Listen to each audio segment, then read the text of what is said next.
There comes a moment when you realize that most of the pain you feel didn't come from what actually happened, but from how it lived in your mind afterward. Someone said something hurtful, something didn't go your way. You got rejected, misunderstood, or ignored. And instead of letting it pass through, your mind caught it like a hook. It replayed it, added stories, imagined worst-case futures, and stamped it as unfair. That's how the external world sneaks in and gains power over your inner state. But here's what most people don't notice. You never actually feel the event. You feel your interpretation of it. You feel the meaning your mind attaches to it. And this interpretation, that's the part you control. That's the gateway. If you want to reach a place where nobody and nothing can affect you again, the starting point is to stop letting your nervous system react automatically to everything. The world will never stop being chaotic. People will never stop being unpredictable. You're not supposed to fix the outside. You're supposed to stabilize the lens through which you experience it. But you can't do that by faking peace. You don't get strong by pretending things don't bother you. You get strong by watching the pattern that gets triggered, and then refusing to go unconscious, refusing to be pulled into that spiral of reaction. In the moment something happens, your mind wants to speak first. It wants to judge, label, attack, defend, or collapse. But if you just observe that response without merging with it, something radical happens. You stay free. The situation still happened. But now it didn't hijack you. That's the power of stepping back and letting the moment pass through you unfiltered, without control, without resistance. The things that used to trigger you, the opinions, the setbacks, the judgment, the noise, start to feel quiet. Not because the world changed, but because you stopped giving your identity to every thought that appeared. It's not about becoming untouchable. It's about seeing that you were never supposed to be touched by every thought to begin with. Once you begin noticing the space between stimulus and response, something strange happens. You start realizing most of what used to affect you wasn't real power. It was borrowed power. People only had control over you because you gave them access to a version of yourself that was still trying to be validated. The moment you stop seeking that, the whole game shifts. Think about it. People's opinions only hurt when there's a part of you still waiting for permission to feel good enough. Their rejection only stings when you've quietly made them your mirror. And situations only overwhelm you when you're still clinging to the idea that life must go your way in order for you to be okay. But what if it didn't? What if your strength was never supposed to be found in control, but in surrender? And no, not the passive kind of surrender where you give up.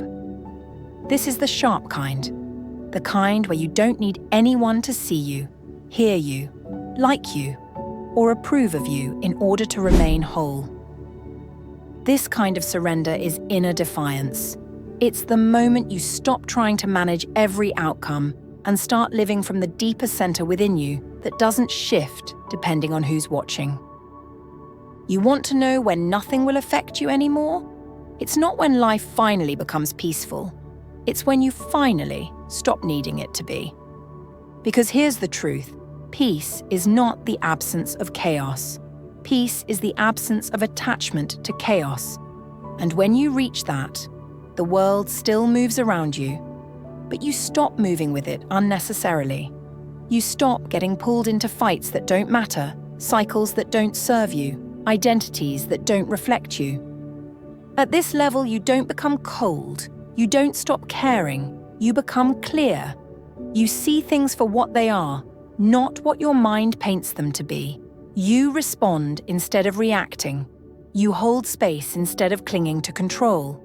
And in doing so, you make yourself invisible to manipulation, noise, and drama, because you're no longer on the same frequency that requires those things to feel alive. You've outgrown the version of yourself that needed problems to feel purposeful. There's a moment in this journey, and not everyone talks about it, where you don't just feel unaffected, you feel quietly powerful. It's not that life stops throwing challenges. It's that the person you were, the one who used to get thrown around by every emotion, every comment, every uncertainty, that version simply isn't home anymore. But here's something that might surprise you. That shift isn't loud. You don't wake up with a dramatic change in personality or start walking like you've figured it all out. In fact, you might seem exactly the same on the outside, still walking through the world, still showing up, still doing your thing. But internally, you're living in a different dimension. You're not reacting. You're watching. You're not defending yourself. You're just being. It's not that the mind doesn't speak anymore. It still does. But it's like background music now. You don't attach to it. You don't fight it. You don't believe everything it says. It just plays, and you go on with your life. And if you've made it this far in the video, you deserve to hear this. The real transformation doesn't happen when you master your emotions, or never feel anxious again, or never get triggered again. That's not real. Real transformation happens when you stop taking the bait. You feel the wave of irritation, but you don't ride it.